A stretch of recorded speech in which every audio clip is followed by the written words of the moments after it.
Hezbollah has accused the U.S. Embassy in Lebanon of overseeing the infiltration, armament and operations against Syria. The U.S. ambassador to Lebanon is trying to stir up sedition, and what's more dangerous is that U.S. officers are overseeing the infiltrations, armament and operations against Syria. Deputy head of Hezbollah's Executive Council, Sheikh Qaouq, also lashed out at the March 14th coalition, saying that they are arming, financing and overseeing the attacks against Syria through the Lebanese Syrian border. The March 14th denies such claims, saying its activities in northern Lebanon is for humanitarian purposes, to help the Syrian people who have taken refuge there. We refuse such accusation. We have been helping the Syrian people for humanitarian purpose, no matter what they were doing inside Syria.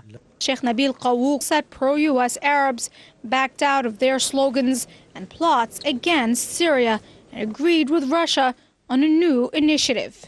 Hezbollah has described the U.S. Embassy in Lebanon as a military operation room against Syria. Now, analysts believe that the U.S. Embassy does have a history of intelligence work aimed at Beirut and Damascus. And despite the U.S.'s latest claim to have refused to arm the Syrian opposition, it has been financing the Syrian opposition even before the unrest began in Syria 1 year ago. Former Lebanese Minister Michel Samaha told Press TV that the visits of Michael Vickers, U.S. Undersecretary of Defense for Intelligence, to Beirut shows that the U.S. Embassy is in a war of espionage with Syria. The multiple visits of Mr. Michael Vickers to Lebanon was preparing to make this operation sure enough in Akkar, Tripoli, Bekaa, and through that to Syria.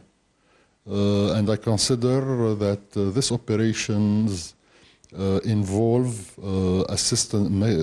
technical assistance, intelligence assistance, arms assistance, and operational assistance. Since the unrest began percolating in Syria in mid-March last year, several reports have suggested that arms were being smuggled from Lebanon into Syria to support the opposition.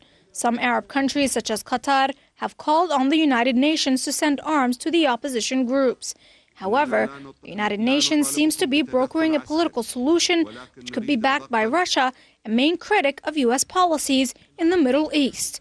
Mariam Saleh, Press TV, Beirut.